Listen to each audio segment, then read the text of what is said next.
Hello, everyone, and welcome to another episode of LunarCrush Live. John is streaming live from a barn somewhere in the Western United States. No comment. I love it, dude. I love it. This has to be your new background no matter what. Super excited today.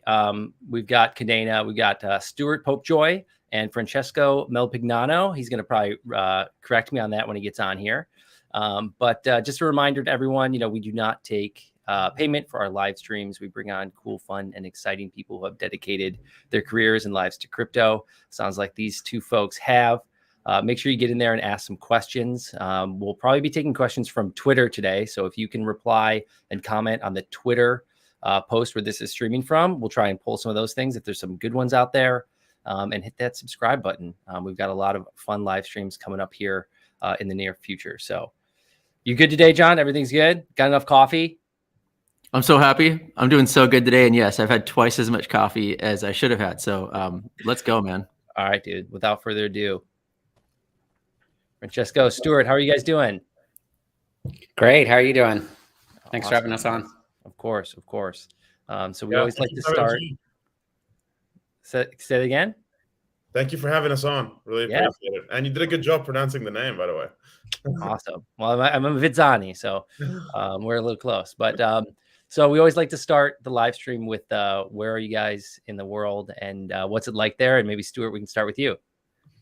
Yeah, so I'm in a basement, so you'd never figure out where I am. But nice. It's my basement. But I'm in Brooklyn. And I'm in my home in Brooklyn, and which is where Kadena used to have its offices before we went fully remote. So now we got a few people in New York, but now we got people all over the world. Love it. Yeah, we were just talking to Eric Chen from Injective, and he's out in New York too. And it's like we've talked to a lot of different projects out there, and it's like no matter what, we always come back to like New York is just this kind of like epicenter of culture. Like no matter what is going on in the world, no matter where technology or culture or art is at, like New York always has a little stranglehold on everything. So I'm sure you're experiencing that there. Yep, that's why I'm here. Cool. And Francesco, where are you in the world and what's it like there? Yeah, well, right now, been on the road for a little bit of time, out in Illinois, in Urbana-Champaign, supporting our partner, Kadena Eco, Paul Su, who was in a talk today with some major L1 founders. So nice to, travel around America a little bit too. Nice, man. You're at the University of Illinois down there. I am, yeah. Nice. I'm from Chicago, so very familiar. Oh, awesome. I was actually there all week because that's where a lot of our new partners are based. We're psyched to have a presence in Chicago because Chicago keeps it real. Yes, it does. With deep dish pizza and people holding doors for you, unlike New York and LA. Sorry, everyone in New York and LA. Just keep looking down or yelling at us. Hey, like as an Italian, I was I was skeptical about the deep dish pizza, but gotta say I'm a fan. Wow. All right. Are you kidding? It'll kill you, but kill it. Amazing. So let's learn a little bit about both of you. Maybe Stuart, tell us a little bit about, how did you initially get into crypto and Web3? Sure. Well, for me, it's about being a technologist. Crypto, for me, first and foremost, is where the craziest innovation is going on. I started in technology in the 90s, originally working for Apple. Made my way to New York. That was in the Bay Area. I made my way to New York and pretty quickly got into trading and exchange systems and ended up at JP Morgan building their equity algos before switching to join their research group that rapidly became all about blockchain, both strategic investment and R&D. So that was kind of where my blockchain journey began, and that was a pretty incredible place to start because since we were doing strategic research, strategic investment, that meant that everybody wanted to talk to us. So we talked to everybody who was in blockchain in 2014, 2015, whether that was people like Vitalik and the folks from Cosmos on the public side, or at that time everybody who was doing private blockchain, whether that was IBM or R3. So that was a great introduction, and it also really showed us what needed to change in blockchain then and now, and that directly led to what we're doing here at Kadena. That's amazing. I mean, 2014, doing research, working at JP Morgan around blockchain and like investigating that. It's like, it seems like the exact opposite of what we have heard from like a retail narrative from JP Morgan. I mean, what were those early days like that? What were the early days like there for that?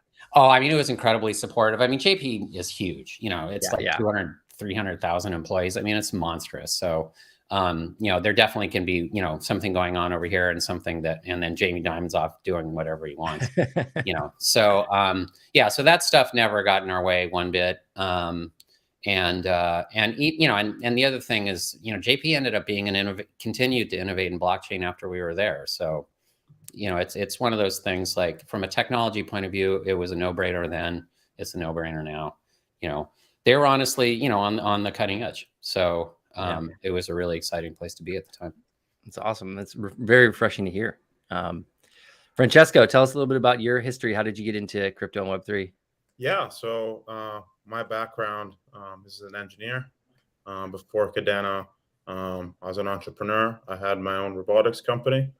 You know, before that, I was studying machine learning and AI. Always been, you know, interested in what the future holds for data, right? And in what direction that field was going in. I quickly realized that more than analyzing data with fancy algorithms, everything was more about having good data. And that's really one of the promises of blockchain, what attracted me to the space. Being a sole founder of the robotics company, towards the end, sort of before exiting that company, I had some spare time, and I started learning Solidity back in 2017, and quickly realized sort of potential of even putting smart contracts on top of a blockchain. And that was undeniably the future of where sort of not only technology was going to be, but sort of the obvious next step to the internet, which is having digital ownership to digital assets. All right. So before we dive into Kadena, one question. I'm not sure how your magic is, but if you could wave a magic wand and change one thing about the crypto community right now, what would it be? I certainly think it's on the UI and UX side, right? The promise of blockchain, and I think that's something that all of us agree on, is that it's a technology that's going to change the world. But certainly it's not going to change the world until your average person in the world is able to use these applications. So here at Kadena, and in general, we're here to push forward sort of the experience and the interfaces of what it means to interact with a blockchain. And we hope that soon that's going to be totally abstracted away from the end user itself. And, you know, blockchain-based websites will be even easier to use than sort of their Web 2 counterparts today.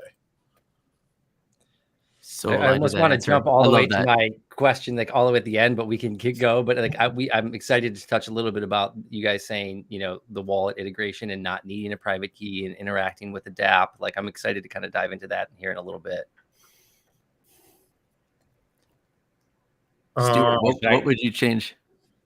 You know, actually, this is a bit. Well, anyways, I actually. One of the things we are really passionate about at Kadena actually is decentralization. That's one of the reasons we stuck with proof of work. Well, major reason we stuck with proof of work. It's a major reason why we believe in layer ones and smart contracts, and not, we don't not believe in layer two, but it's one of the things that really is great about layer one. It's just that it's so transparent, and there's been a lot of things that happen in crypto, you know, are more or less centralized these days. And it's something that I get it. It's actually a challenge to make things decentralized. And it's just but it's really where Bitcoin came from. It's really where everything starts. It really, it directly impacts the whole notion of community and crypto working together. So it's something that really, something that, you know, gets me going at the beginning of the day is just like, how can we make this dream really real? And, you know, and the stuff Francesco was talking about is critical for that too. And so what I want to see is all these challenges solved and preserve decentralization. That's what I want. Both great answers. Amazing. Okay, so let's start at the top. Tell us what Kadena is. Well, the name actually is originally I was trying to name us after Kadena in Spanish, which is chain. That was unfortunately taken, or at least the URL was. But with a K, it wasn't, and it turns out that's chain or lock in Tagalog. I don't know if I said that right, but the Filipino language. So that's where the name comes from, and it's it's all about. So what Kadena is it's the premier network for scalable public blockchain and safe smart contracts. It's the best network to build on because it's the one that won't slow you down with high gas fees, and it's really a place where builders can realize their dreams and bring the most amazing tech to blockchain. I want to add anything to that. Yeah, Francesco, unless you want to add anything. I think that's got to hear it from the horse's mouth. That's a great explanation. I do want to just a quick question on that. It's we've been talking about layer one for a long time, and it's kind of like this gas fee wars kind of going on, and there's a lot of value that's been created simply on the back of Ethereum, making it like cost inhibitive to kind of scale for large scale dApps that are out there and a lot of transactions. But now that we're kind of moving through that, and there's kind of a lot of layer ones that have solved this problem, it seems like that might be kind of like a little bit of a selling proposition of the past. I mean, now that there's a lot of competition going on for developers, for people that are wanting to build on these, like where do you guys kind of see that conversation moving over the next year, as it's like where is the unique selling proposition, and like where are you guys kind of focusing as that kind of like I guess gas fee war kind of narrative is kind of moving away? Yeah, so I'm actually gonna have to contradict you there for a second. Okay, sure. A bunch of other platforms have solved this problem today, but they may not actually. They definitely have not solved for this problem in the long term. But if you remember, when I was first developing on Ethereum, gas fees were very, very, very accessible. So it actually does come down to having a scalable architecture of your network, because it's easy to have low gas fees today if you don't have that much demand for transactions on your network, right? Even if your TPS is 1,000 times what Ethereum is today, once you get 1,000 times what your transaction volume is right now, right, which was the problem was blockchain, people coming over from Web 2, blockchain going mainstream, more and more users coming, that's inevitably going to be the case. So, even if you can only support, even if it's 1,000 transactions per second, once you get a lot of users coming your way, you're going to have the exact same problems that Ethereum's having today. So it's really just kicking the ball sort of down the field to, try and gain some momentum and try and get users on that front. But here at Kadena, we're actually able to scale the number of TPSs in the system. And this has been proven to go out to hundreds of thousands of chains and beyond that, which you can think of hundreds of thousands of times Ethereum. So gas fees are not just low today. As demand comes our way, as blocks start filling up, we can expand the capacity of the network. And that's what we believe true scalability means. So you're thinking we've kind of solved it for the interim moment right now based on what the use case is, but we definitely have not solved it for the future. Agreed. But Kadena has. Well, and look no further than BSC and Avalanche, which are now BSC for like PancakeSwap for a while has been like dealing with high gas prices, and now it's coming to Avalanche too. So this isn't just theory. This is actually happening. It's important to realize that, it's not, gas isn't something to dislike, because it's one of the things, again, getting back to this decentralization thing, gas is a fundamental mechanism to make it fair so that, one person can't go on and dominate all the resources on the chain. But there's a way, even the notion of like paying a little more for your transaction is just a very transparent and open way for people to express their priority, their willingness to, or their urgency, essentially. It becomes kind of a marketplace for, using the power of the blockchain. So there's nothing wrong with that costing a certain amount of money. The problem is that if you don't have a scalable platform, you can't plan ahead. Like, it's not the kind of thing that you can provision for. So this is when we talk about adoption, that's just not going to work. You can't go to a business and say, hey, everything's going to be great, and then someday you're going to have to pay or your users, even worse, are going to have to pay, an unknown amount of money to do basic transactions. So scalability really is key. And the thing that people don't understand, I think one of the reasons why people make the mistake that Francesco was talking about is that they think scalability means speed it up. Nope. Scalability means when you have more demand on your system, you're able to deploy more resources to meet that demand. That's what scalability is. And that's what, Web 2.0 and cloud and, has made possible in kind of the more mainstream technology world. And that's what we want to bring to crypto.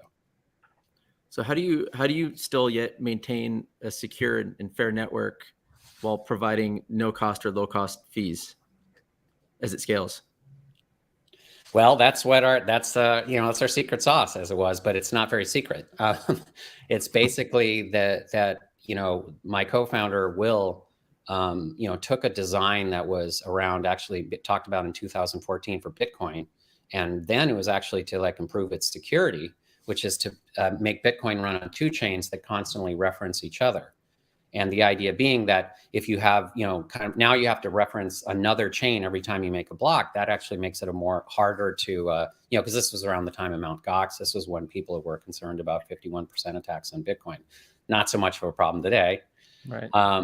But something that they didn't appreciate at the time, or at least weren't talking about, was the fact that this doubles your transaction throughput. So the main innovation of the Kadena chain was how to make this support any number of chains. And that was done by basically a fairly clever application of graph theory to make it that all the chains don't have to march in lockstep, because if you had 10 chains that are constantly looking at each other, the whole network would freeze up.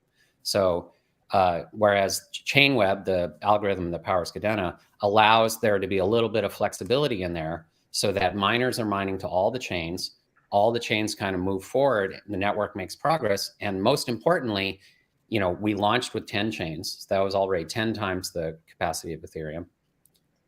We scaled to 20 chains the next year. And, and that was actually the hardest part, was that first bump. Now it's basically going to be based on demand. So we can go to 50 chains, 100 chains, 1,000 chains, 10,000 chains. We say we're infinitely scalable. Now, of course, that's not true. But the limits is not from the algorithm. The limits are on things like bandwidth and what you can realistically send over a fiber channel. So we've got scalability pegged, and that's something that is unique in the industry. It's pretty nice to know that you're backstopping against the fiber. That's right. Right now it's the lines laid between here and London and the Atlantic and New York is the thing that's holding us back. I think that's a pretty good problem. Yeah. You're out ahead of it. Not too worried about that one.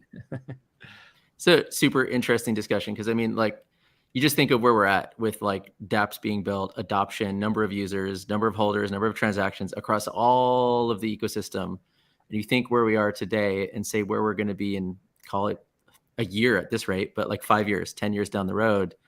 At what point do you see this becoming such an issue where a lot of dApps have chosen to build on a chain that just won't scale to what's necessary to be, I guess, I don't want to say profitable, but in a manner that makes sense?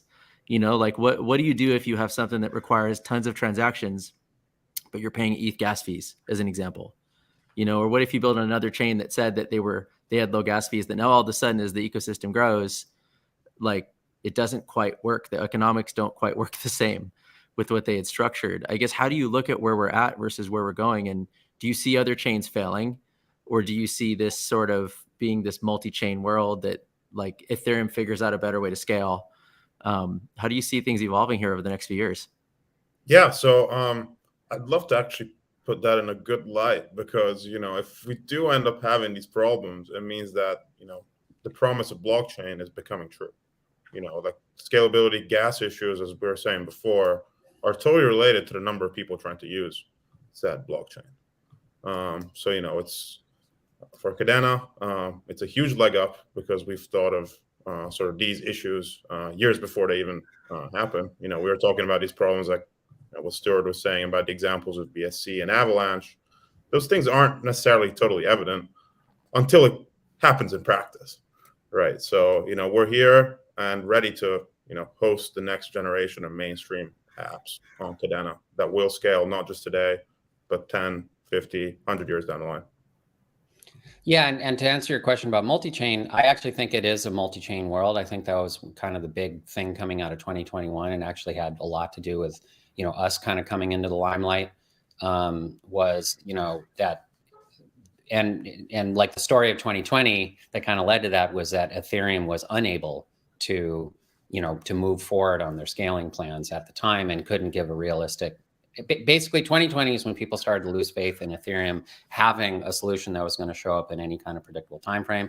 2021, you could say predictably, but it was hard to tell at the time, is when multi-chain really, when you started to see, the other people in the layer ones, Solana, Avalanche, these other chains come out and start to demonstrate real utility.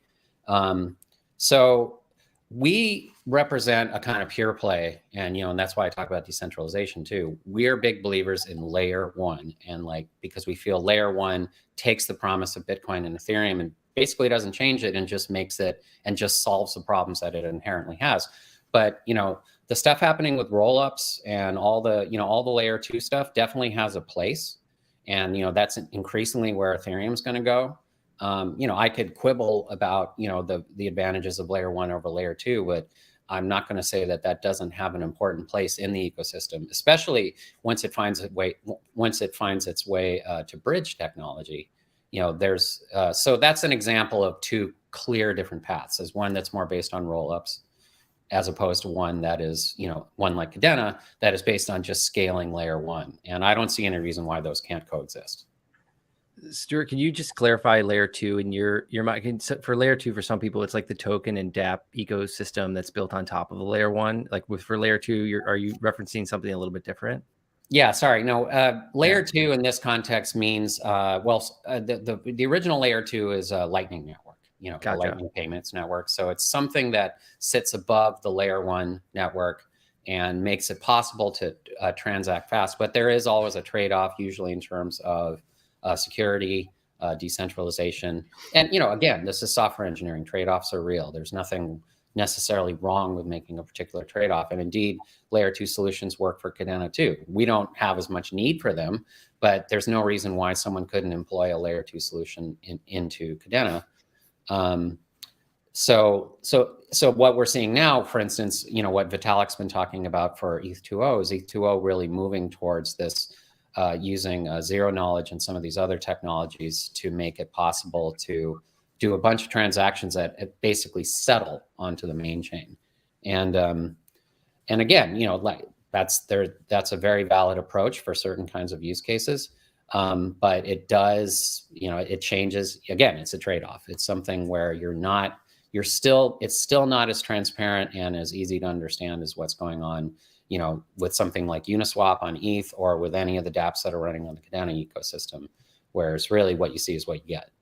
So, we kind of represent the pure play of layer one by itself needs to scale. Yep. It's a scary discussion when you think about it with, again, where we are today. We've had outrageous gas fees and so many scaling discussions over the past 2 years. I can't even count them all. And we're talking about, I see other studies that say the number of holders of cryptocurrencies is going to triple this year, versus it took 13 years to get to where we are, and it's going to triple this year. And these are scary discussions when you think about numbers like that, when you're relying on a layer two to scale to more than 13 years of adoption in a year, and then what, next year again, and next year again.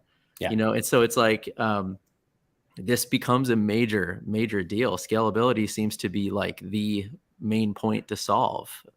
But from the dApp perspective, it's pretty crazy. And I can't go another second without asking, you guys had a huge announcement yesterday, $100 million grant program towards your ecosystem. That's huge. So I would love to hear more about that and what your plans are. Yeah. So this is the first of many initiatives coming from Kadena Eco. Just to give a quick background on Kadena Eco, we're here to bring blockchain to the mainstream, bring the top level builders to Kadena, and empower them with funding, technical help, and any help, to push the space forward and really generate next generation of DeFi and next generation of NFT projects based on Kadena. So the first Kadena Eco has 5 main pillars. The first is an incubator, which is going to look, like a hands-on tech dev help. The second is an accelerator, which looks a lot like a model of a Y Combinator or a Techstars. The third is an R&D department to bridge over all the amazing tech that Stuart and Will thought of years ago, and bringing that, making it accessible to entrepreneurs and developers. Then also there's going to be an ecosystem fund for later stage developments. But the final and most sort of recent one is the 100 million of grants announced yesterday. These grants are here to, as I was mentioning, empower builders. We're looking to build the next generation of blockchain use cases on Kadena, and not only push the space forward, but also make these applications accessible to everyone out there. Amazing. It's when, we've done a Techstars program, like John and I have done one. I did one back in 2014 too.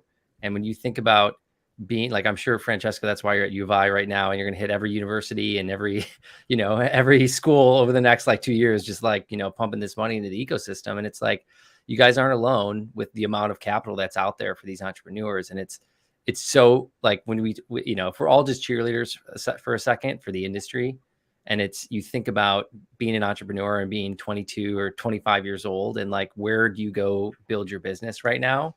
It's like, the opportunity is unbelievable, and they always say it's like now is always the best time to be an entrepreneur. And it's like, it rings true more than ever that like right now is easily by far the best time and most fun time to be an entrepreneur. It's like, I'm so surprised that people aren't just walking out the doors of Google and Amazon and Microsoft by like the second. And I'm sure they are, but it's like, it's just so exciting to see it. And so I'd love to hear a little bit about, how you guys are thinking about just like the incubation versus the accelerator together. And it's like, if I'm an entrepreneur and I'm trying to figure out, it's like, hey, I've got an idea. Maybe I don't have a co-founder yet, or I'm someone that's more technical. I don't have an operator. If I'm an operator, I've got a really good idea, but I don't have someone technical.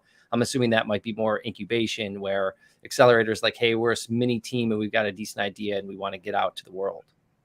Yeah. So, I mean, first thing is, I got to tell you, just from experiencing here the past couple of days, and having traveled around cities, to spread the message about Kadena Eco, the buzz is real. You've walked into a bunch of classrooms today, auditoriums, everyone is talking about blockchain.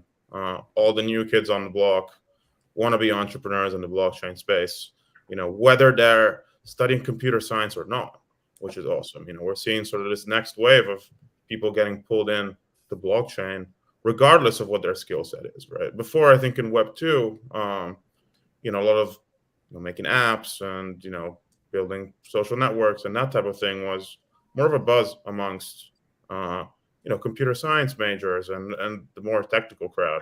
What's been awesome is that, blockchain really has brought people in from all sorts of backgrounds. So, we're seeing people coming from art background, English literature, whatever it is, blockchain has become this amazing force that just seems unstoppable at this point. The interest is there, and yes, we have sort of the funds and expertise to help all these new builders come and build the next generation of stuff. And then also the difference between an incubator and accelerator is really the stage that you're at with your project. Incubator it's a lot more hands-on, and we'll probably be supporting projects that are very core to the infrastructure of Kadena itself. Also, all the major use cases that already exist and are flourishing in other ecosystems need to become a reality on Kadena, but not just copying what other people are doing, but really pushing the space forward and redefining what's possible in the categories of DeFi and NFT with our awesome smart contract language Pact that Stuart actually designed. So it's not just about bringing over other projects on other networks, but also like fundamentally pushing the space forward and what's possible with these sort of protocols. Then accelerators are more for teams that are already formed, maybe are around the MVP level with their project, and need to push to go to market. So that's kind of the distinction there. Whatever stage you're at with your project, please don't hesitate to reach out. We just opened applications on Kadena.io/grants. Please do reach out and we'll get back to all of you. So many questions, but like you know, you're going around to colleges and you're talking to a lot of younger individuals out there with big ideas. What are you seeing motivate them? I mean, you know, it's interesting to be an investor, and we see what we see on social channels, right? Like, this coin will pump today and make me a millionaire, right? That's not how this works as a builder. And like, what are you seeing motivate these people to get into blockchain and to build solutions? Is it political? Is it you know, violation of their rights? Is it user data? Are they worried about governments? Like, what kind of trends are you seeing? I think it's definitely all the above and much more. But the best thing that, you know, I've seen recently is that people are having fun with this. You know, it's really pushing a frontier, doing something totally new, and really people are into it. It's not necessarily for money or for speculation, or for being the next biggest company in the world, but really because it's fun and it's cool to play around with blockchains. You know, people really feel like that are at the cutting edge of technology, and it generally is true. So you know, that's great, right? And that permeates into people's attitude when they're building. That's awesome. Yeah, and you know, being, you know, kind of the old guy, it does remind me of like 1999 and 2000, when like there was this crazy thing happening then where, like, similar to now, but it was nobody had ever seen anything like it then, which was this idea that all of a sudden everybody was working at a startup, you know, and it really didn't matter what your background was. And again, it was this sense of possibility. And you know, it's funny because crypto has definitely had, you know, moments where it's in the limelight, but now it's just top to bottom, you know, across the board. So it's like you can't ignore it. And you can't ignore it when you're starting out. You can't ignore it as a senior technologist anymore, because, like, you know, you have some heavy hitters leaving the Googles and the, you know, Netflixes and stuff like that and coming over to crypto. So, you know, so that means also that you have a new class of builder. You have people coming into this who do understand, you know, what a scalable system looks like and things like that. You know, whereas before you had, you know, I think crypto has been, you know, it's definitely fun now, and it was fun before, but it was also a little bit scary before. And it actually hasn't gotten any less scary, but people are braver. You know, they're more used to it. So, and that's definitely where the younger generation comes in, because they grew up with this. So, like, you know, they grew up with crypto being around, so they're not afraid of it, and they want to make it better, and so they're jumping in. And as these people get excited about building things, what kinds of things are you hoping they build? You know, you got this fund, and you're going to encourage the next generation to build amazing things. What are some kind of areas that they should be looking at to build in? Yeah, go for it. Well, one thing I'm always particularly excited about is, like, you know, our consistent focus on better standards, you know, for things like NFTs and DeFi, because the thing, if you look at something like what ERC20 unleashed on Ethereum, and then later what ERC 721 unleashed, you know, ERC20 kind of made tokens, ERC 721 kind of made NFTs. You know, these are important developments. So, you know, our standard, our whole NFT approach is called Marmalade, and our standard is one that adds important new things that haven't been seen before. And it really is the ability to have the actual sale of NFTs come under the standard, because what an NFT was defined as is basically something whose ownership is recorded on the blockchain. Now, that's really important, of course, but it turns out that some of the coolest things that you can do with NFTs have to do with royalties and these ability to control how you transact. And so that is something that is really what Marmalade is all about, is making that stuff really airtight and making the standard such that you can do all these different things, but have, you know, airtight enforcement of whatever regime you want to, you know, sell your NFT with. And so what excites me is the fact that while all of this stuff is obviously great for, you know, art, like, or collectibles, you know, the kind of things that we're seeing with NFTs, it's the fact that it's really where this is going to explode into the true potential of blockchain. And I think metaverse is a good example of one of the places where it really makes sense, because it's not just about money anymore. It's about things, and it's basically about things people love, things people care about, things people want to build, things people want to buy, things people want to exchange. And when you think about that, that's almost the whole of human activity. I mean, that's something that, like, And so what really excites me is seeing new things that people are doing with that. You know, there's a project that's going live soon on Kadena called Immutable Record, and involves our advisor Stuart Haber, you know, who is the most cited researcher in the original Bitcoin white paper. They're going to be issuing some NFTs, which are really exciting, having to do with those papers. But what's, for me, even more exciting is the fact that they're pioneering a new kind of royalty model that brings all of the owners of the collection into a collective ownership regime. And so that's the kind of thing where you're actually building wealth for a group. So these are just some of the ideas that, like, we're trying to make it possible for people to innovate, but have a system that keeps it safe, so that, you know, that when you go into an agreement like this, where you're buying something with this kind of interesting model behind it, there's no way that they can pull the rug. You know what you're buying, you know what you're getting is going to be there, and it's going to do what it says it does. And that's what excites me.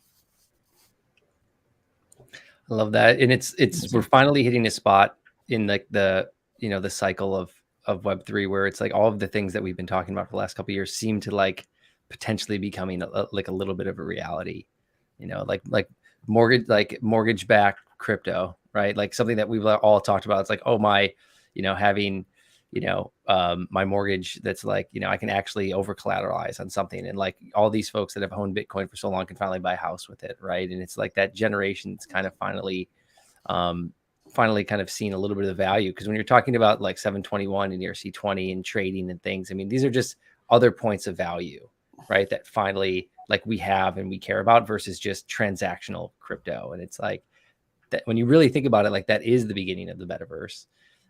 You know, it's like just like the beginning stages of which is cool.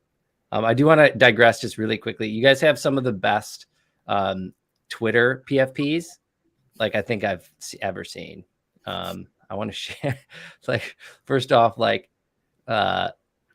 Stuart's like, I don't know what's going on with like I'm going to share it right here. I don't know what's going on with like the pencil going in and put over here. But I love this. I don't know what's going on, but I love it because it's like I used to use this like constantly, right? Like this auto stop. So you have to explain that, and then Francesco's really gonna have to explain his. Oh, I saw this one. I shared it with my kids, and they actually are gonna steal it. Yeah, no, this was just like this. I mean, this just blew me away when I saw it. So it was just it's like my profile picture too. I just like kind of weird things. You know, I'm also a musician and do a lot of stuff in creative. So like, but this isn't my art. This was from some kind of actual advertisement in a print magazine in like the 70s, you know? So it's just one of those things that you just don't see anymore, you know, like that they would actually do like a pencil sharpener with a sci-fi background. And I know it's like somewhere out in the desert, just like, I just love it. Oh, and then like, I mean, this could be all time, Francesco. This could be all time. You have Guy Fieri on a plaid couch with a massive capybara. Oh yeah, on his lap. Oh yeah. I mean, first thing is, you know, this is crypto. Not everything needs to make sense. I love it. But you know, this is mostly shout out to our community out there, all our Cappy crew. They're, you know, supporting us all day, every day. So just, you know, an homage to them. Yes. You know, Guy Fieri in the background is just a why not. Yeah, and then this one with like the KDA, like capybara right here, which is just very epic. I love it. It's a good animal. It's a great animal. We have a friend who has a hemp and CBD brand, and they also use the capybara as the animal because he said it's just very friendly. Everyone loves the capybara. No one's mad at the capybara. So well done. Wow. I still want to know, was Guy Fieri actually holding that capybara? I hope so. Is that real? I hope so. And like this whole capybara, sort of how this came to be our mascot of Kadena, it's one of those mysteries, I guess. You know, all of a sudden our mascot was the capybara. You know, it's the power of the community. Well, John and I, all John and I have done, is follow communities for the last like 5 years in crypto, and so we know what makes a good community. And having a random meme just turn up and then people gravitating and sharing it means that you have a very strong community. In fact, I'd love to talk about that, because even looking on our own site where we track social activity, I mean, your social activity is just continually going up. It's about as healthy as I think you could get. You know, like there are projects that you can just straight up tell that they're hiring influencers and that sort of thing. And there's like campaigns that they're running. Your social engagement, I mean, it just hit a few days ago, hit an all-time high. Meaning the people that are posting, the depth of those posts is getting deeper and deeper. There's more comments, there's more retweets, there's more likes. How do you view where the community fits into what you're doing? Well, one thing I can say is that the community was absolutely essential to Kadena's breakout year in 2021. Couldn't have done it without our community, full stop. It's really true. In fact, one of the things we did that I think really galvanized the community came from the community, which is we changed our token emission so that we now have the longest token emission for the platform coins of any of our competitors. And that was in direct response to the community saying, this is something that you need to fix. And, and so we kind of blew them off, for a long time. We're like, whatever. And then, but then it was the kind of thing that they were really passionate about it. And we listened and we made the change. And that's where, for me, I was a little skeptical, because it's one of those things it's like it's a cliche that people say about crypto sometimes, oh, it's all about the community, when it might be all about the VCs and the insiders, but in this case, that was where something happened, because once the community saw that we were listening to them, they pulled out all the stops and they started doing a lot of really productive amplification schemes. Again, grassroots. This isn't bots. This isn't anything like that. And that was really where our Twitter story kind of started. And and so it's interesting that you mentioned that that it's one of these things that's really authentic. It's really coming from the people, and that's from the very beginning, because they basically taught us how to do it right. And how important it was, and actually ground it that this isn't just like marketing buzzwords, that this is really how you bring people into your project. And, and then the great thing is that, when Kadena wins, when KDA wins, they win, we win. It's this amazing thing where you really see people come together and something amazing happens. Yeah. I was just going to add, it's interesting when we look through the influencers, because we track all the influencer activity. It's very broad. Like you've got, not only is it broad and it's not your own accounts, you've got people that they're putting KDA in their profile. They're putting your logo in various things. They're doing live streams. It's various types of content. Really interesting. It's very strong. So well done, really. Thank you. Yeah, and just to add to that quickly, we value organic growth of community because we're here for the long term. Community, everyone's clued in with what's going on in crypto. We're always of the view that, trying to jumpstart an effort like that, not in an organic fashion, would end up being immediately obvious to our community members, and sort of would be a short-sighted way, to grow sort of interest in Kadena and everything that we're doing. And just like Stuart just said, all of us winning together. Well, I'd like to say one more thing about community, which is that it's actually been really critical to the growth of the company too. We've had certain people come into the company who were originally in the KDA community. And I'm telling you, you can't hire a better employee than that, because, normally one of the hardest things to do when you're bringing on a new team member is, they might have all the skills you want, but they don't know the story. You have to spend a decent amount of time and a decent amount of investment just getting them really to, kind of live and breathe what the company's all about. Whereas, when you're lucky enough to find somebody who comes from the community who also matches the skills you're looking for, they show up and they're telling you things about, the people who came in were telling me things about Kadena. I was like, I'm listening, I'm like, yeah, because they have, they own KDA and they've been, they've done their own research and they oftentimes have a kind of point of view. And, that's incredible. I've been in technology and working in jobs since the 90s, never seen anything like this. It's incredibly exciting. Yeah. I love that aspect of the industry. You know, it's like we talk about like Nike a lot. We're like, well, imagine if Nike had a token and that value was out there in the community, how many more cheerleaders that they would have and how many more people that they can pull in. And it's like we see the same thing. Some of the folks that we pulled in from our community, it's the best because they understand the story. They've been there for a long time. They're excited about what's going on and they're passionate about what you're building, and like they become a part of it. And yeah, they're probably already a holder of what's going on. And it's like, it's the perfect marriage right there with hiring. And it's also a completely different way that companies or projects need to compete into the future, you know. And you think about that type of like flow of hiring and bringing new people on. A lot of times people are like, you know, they don't want a super fan, right? Or they think like, oh, the super fan's not part of what we need to be doing. But it's like, no, like that's exactly who you need to be bringing on to help push everything forward.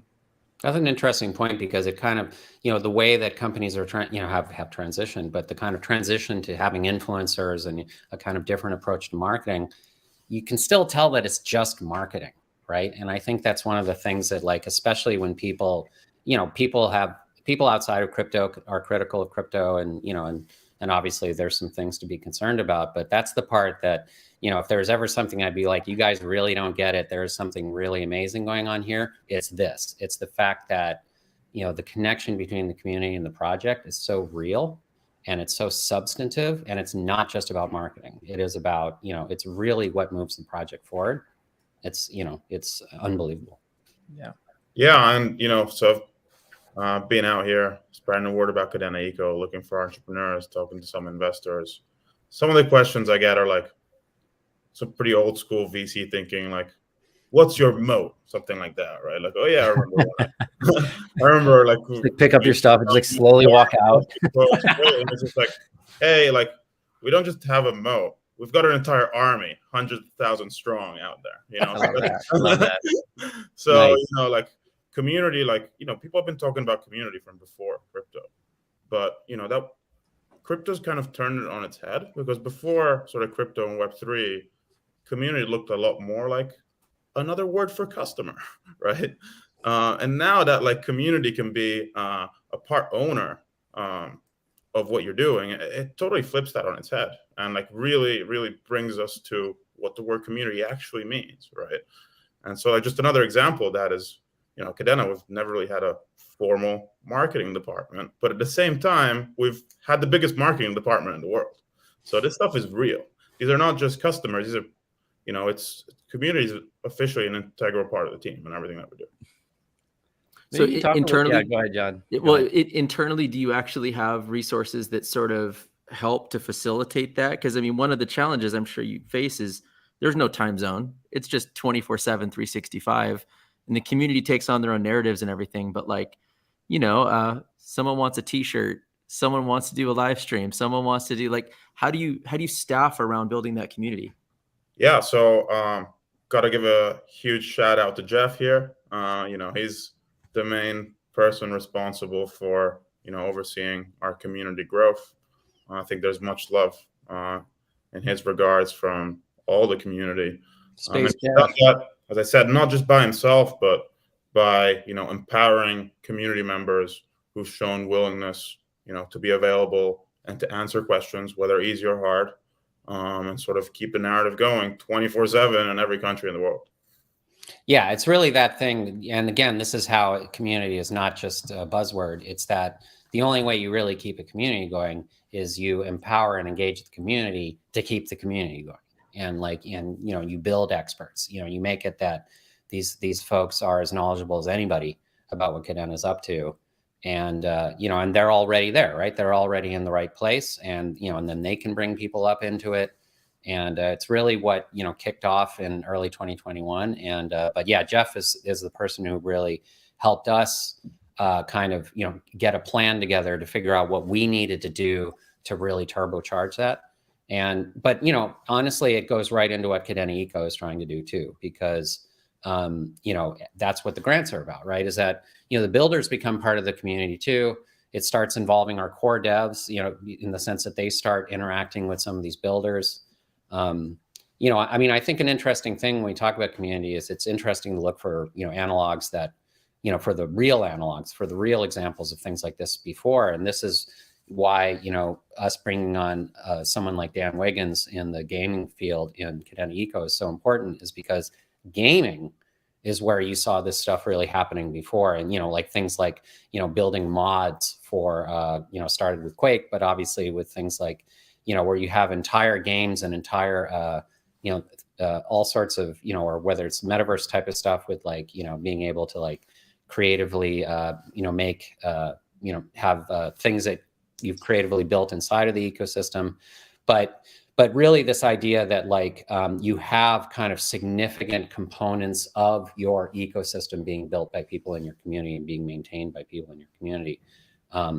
That's, and of course that was part of what happened with Ethereum too. So it's, you know, I think it's, blockchain is the next step. It's the most kind of pure realization of this. And again, it's one of these things that just, it really motivates me.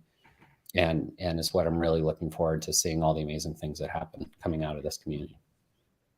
So interesting, just hearing you guys go through this kind of circle of talking community and team and hiring and all this stuff. It's sort of just, it just kind of illustrates the point of how difficult the transition it is from, say, someone that's very successful up in Silicon Valley working for a tech company 9 to 5, and then transitioning into crypto and being part of a community that has no time zone, that is really an owner of what's going on, not just an employee. You know, it's just, it's such a, I think, an interesting transition. It's something we've actually had a difficult time with. We bring some people on and they seem perfect, and then working in crypto is an entirely different animal. And have you seen any of that too? Have you had that? Right? Yeah. No, and that's why I always make a shout out to the community. It was only when we really started listening that we got it. You know, because we were no different. I come from JP Morgan. I mean, come on. I mean, like, you know, like I came into this, you know, kind of, you know, there's a certain amount of arrogance you can have if you're an experienced technologist, where you think that like, you know, and, you know, we did have some pretty nifty things figured out, you know, like, but it's still that you're always going to have these huge blind spots. Right. And, you know, and in crypto, if you get this wrong, then forget it, you know, like you have to, this is the thing you have to get. And yeah, so but no, I mean, and it's not just that, you know, it's also with employees and stuff like that. You know, we started off as a private blockchain company. So, you know, we thought we were just going to be going around talking to people in suits all day. So it's been quite a journey, needless to say. It's just a great way to think about it, where it's like the number one skill set you can have is unlearning and like admitting that you were wrong and like adapting and moving forward. And it's like, we've had a lot of people that have not maybe fit that bill, and it just never works out. And it's interesting. It's like, if you hire someone that is not from your community and is coming in and maybe has a great skill set or has built this brand or done something else, technically there's a lot of people that are in your community that probably know much more about that person at that point in time. Right. So it goes back to like solidify, like the community is where you should be going, you know, to bring some of those people in, like always start there, which is really interesting. I did have a question about the fund. You know, you announced a $100 million fund. I think you said 100 million. Like, is it $100 million? Is $100 million worth of Kadena? Like, if I'm a project and I'm coming in and you guys are like, this project's amazing, you guys are part of the accelerator, you get X amount of, you know, funding for this. Do you provide that in KDA? Do you provide that in stablecoin? Is it a mix? Like, how is some of that stuff working? If you can share it. Yeah. So, you know, the grants announcement, more than a fund itself, is a grant. You know, it's basically us giving KDA to partner projects in sort of a pro bono way, where, you know, they can use the funds to bring forward and hit some milestones of what they're building. You know, there's not really any strings attached to it. It's not an investment in exchange for tokens or equity or anything like that. And really the target that we're looking for here is, you know, teams that are still in an ideal level, whether it's a team of one or a team of a lot more than that, of people coming over from Web 2 or whatever their journey into crypto may have been. We're here to support you, to get you to the MVP stage, and then hopefully even in the go-to-market stage. You know, teams are going to come with different experience, technical, business, etc. And really here to provide a holistic, with Kadena Eco, holistic sort of one-stop shop to help you get to market and to push forward the blockchain space. Gotcha. And so if I'm a founder and I've got a project and I'm, getting a grant of KD, I mean, at some point I need to maybe turn that into a salary for someone or expenses and all this other stuff. Is there also like coaching around like markets and like, does someone have an account or a DEX, or it's like moving? Because there's so many things that need to be onboarded. That are different. Are you guys coaching around some of that stuff? Yeah, of course. We're here for, all these type of things. Even, as things as important as, legal advice and things along those lines, and what it looks like to set up a company in the Web3 space, because it certainly doesn't look exactly like it did in Web2. Right. These are very, very difficult things to navigate. So, we're putting our experience on the table to help guide people in the right direction, because these are decisions that need to be made at the beginning of a company, and they need to be made well and executed well. So, we're here to give you not just the monetary support, but all this other support I've been talking about. It's amazing. Man, I wish I was there when we were starting, I mean, we've taken the long slog of like figuring it all out ourselves, and you guys did too. And that's why you're the experts. And it's just so great that this next generation of, people coming up are going to have all of these resources there, and it's just like, the speed of innovation based on just the operational side and the efficiency from the operational side is going to be crazy. Like the proliferation of like projects and new ideas that are going to be created over the next couple of years, like the speed of that, I think it's going to blow us all away. We've all done this, right? We're pioneers in this space. So, and I assume that you think the same way that I do, which is, we wouldn't recommend that to anyone else. So, so we're here to help you out.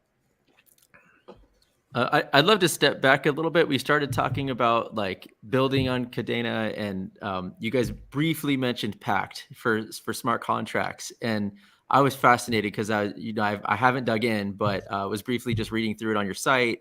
Readable by non-developers is what it says. I would love to hear more about that and how you see that impacting the space.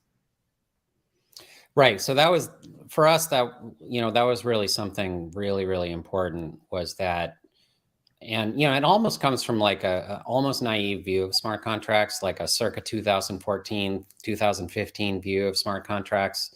That certainly is true, but like it's gotten more nuanced since then, but it's worth kind of referencing, which is the idea that like, that this is the thing that is actually going to define how you and I interact. Right. So it is absolutely critical that you be able to look at the actual code, not just a description of it, not just a demo, not just a fancy UI on the front, but like you actually go onto the blockchain and be able to see what the code is and what the code means. So this is something that really informed how Pact was designed and built, because first and foremost, it's that the code is what actually executes. It's not, in the case of something like Solidity, it actually gets translated to a machine readable code. And that's what actually goes on the blockchain that is not readable by humans. So when you go onto Etherscan and you see all the code that's, in a smart contract, remember that you don't have to do that. A smart contract doesn't have to upload its code. You're seeing the code that was kind of uploaded and verified to be the code that is on the blockchain, but that's optional. If you're talking about something like a Rust-based system, like in Solana and some other systems, again, that's something that's been compiled. You're not going to be able to read what's actually there. Whereas when you write a Pact smart contract and you upload it to the blockchain, exactly what you wrote is exactly what goes onto the blockchain. And indeed, the hash of the code ends up being an important security property of what's on there. And so it's the kind of thing that, we think that it's important for other stakeholders than just the developers to be able to look at, you don't necessarily have to read all the code, but you want to read the critical bits of the code. You want to be able to look at the part where, where like if something were to go wrong here, something's wrong, and you want your legal team to be able to look at that. You want your product team. I mean, you want your sales team to look at it. Smart contracts are interesting because they don't necessarily do all that much. They kind of just do that critical bit that locks in the information and makes it permanent on the blockchain, and is what allows everybody to move forward to make the next step. So it's not as crazy as it sounds, but it's something that actually differentiates us from any other chain out there, because we drew a line in the sand and said, you have to be able to read this stuff. Otherwise, it's not going to be safe. It's very, very interesting. And I noticed you work with, well, we've had Terra, Celo, Cosmos, Flux. We've had them all on the show. And we noticed that you have partnerships with them. And I guess they have their own smart contracting language. And how do you work with these partners in your ecosystem? I mean, actually, so Celo is an EVM chain. So that's just Solidity.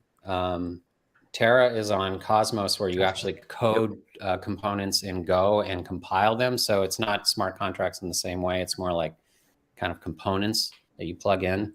I know Terra has some stuff built on top of that. So, so everybody's got a different way to do it. We're actually very similar to like if EVM were human readable. We actually think of it as being like Bitcoin script. But those are great partners, and Terra in particular is where some really exciting things are going to be happening. That's something Francesco can talk about. Alpha Leak, Francesco? Yeah, what a year they've had. Amazing. Yeah, no, awesome to be collaborating with that team.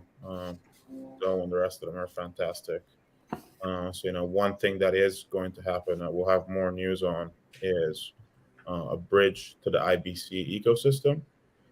Which will make KDA accessible on their side, on the Terra side, or on any other Cosmos chain, really, and also enable Luna holders, Luna community to bring UST and other assets over to the Kadena blockchain and start powering sort of the up and coming DeFi that's soon to launch on Kadena.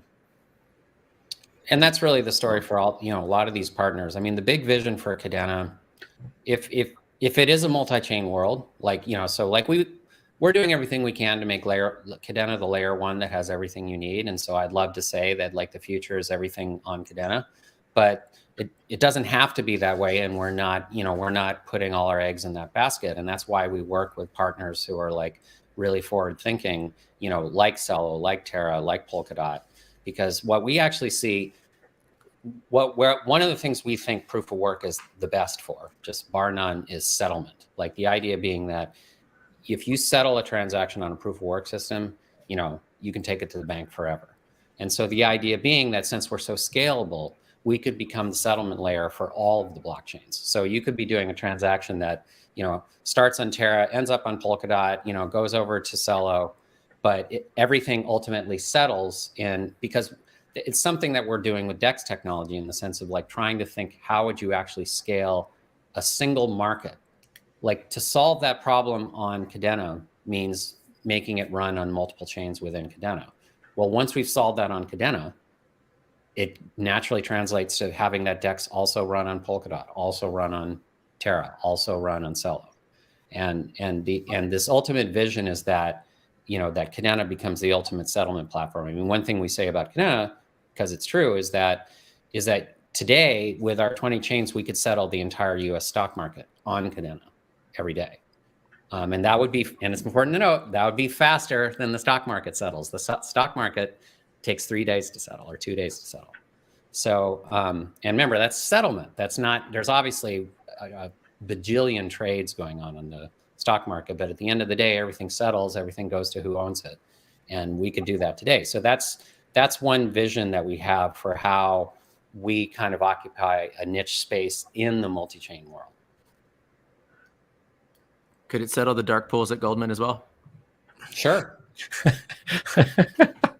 Well, those do settle the same way, right? I mean, the dark pools end up kind of settling out to the same things that the light exchanges use.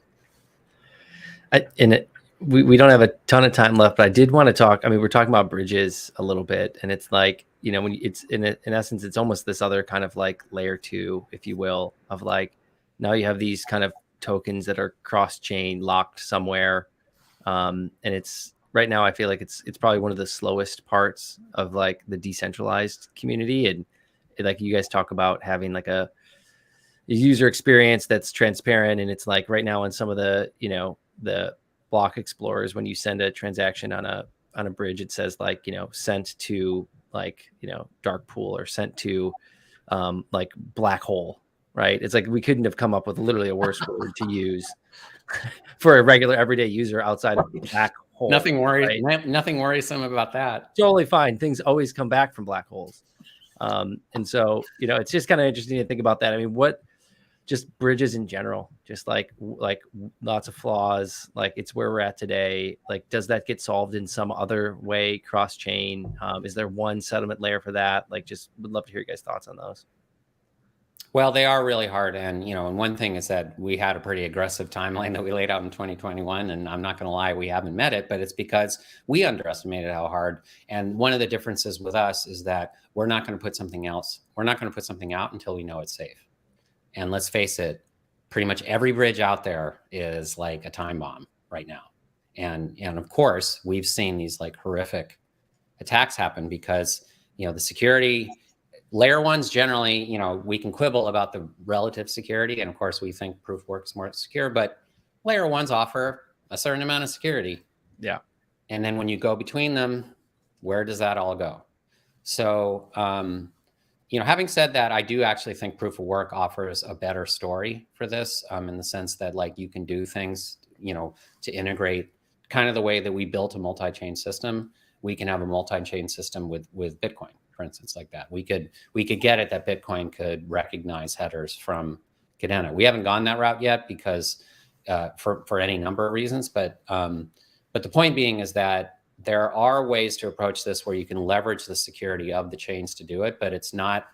And then on the other hand, something like IBC, the inter blockchain communication, or whatever the C stands for in Cosmos, is actually a pretty interesting take on this, and it represents kind of a general solution to this problem as well. So that's why we're working with IBC.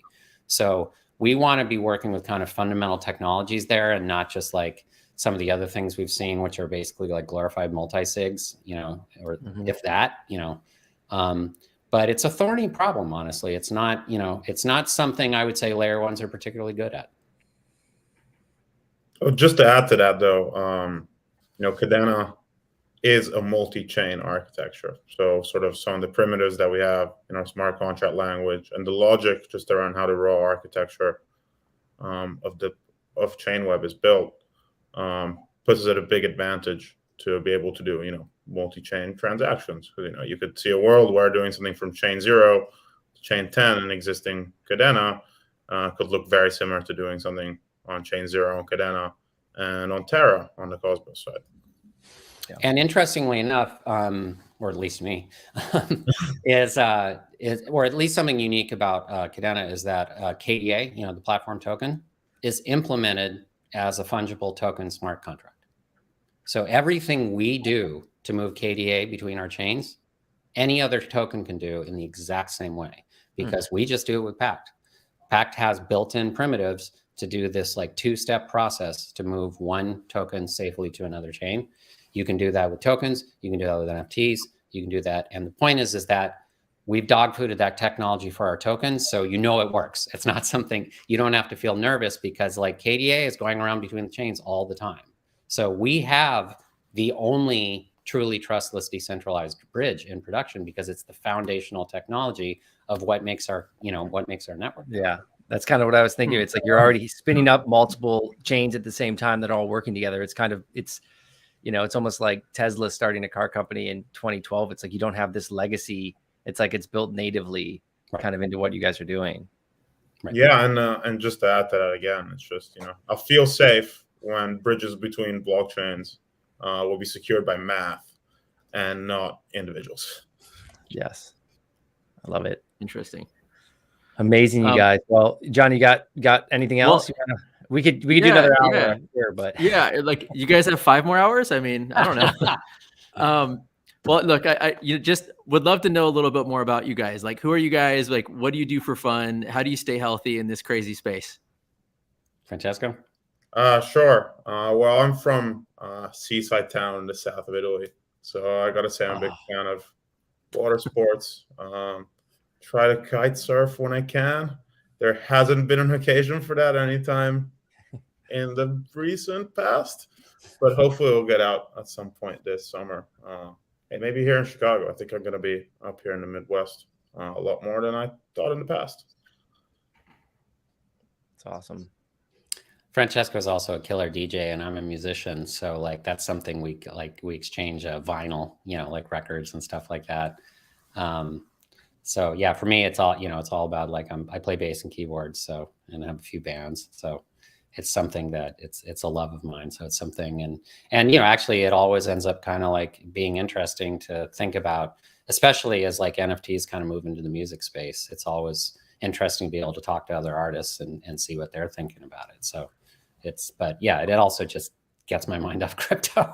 Yeah, go rock out for a little bit. And then it comes right back to crypto as you're talking about music and crypto together. There's no getting away from it, you I guys. would say Chicago has some awesome music and great record stores. I stopped by Gramophone the other day. What a place. Yeah. A lot of blues history there. Amazing. All right, you guys. Well, we really, really appreciate you coming on. Congratulations on the fund. Everyone can go check them out. Kadena.io/eco, right? Check out the fund and what's going on there. Apply for grants. Thank you guys so much. This is amazing. Really excited to have you guys back on here, in a couple of months and hear everything that you've been up to. So appreciate it. Thank you guys, everyone in the chat here for listening. John, as always, it's a pleasure. And we will chat with you all backstage here in just a second.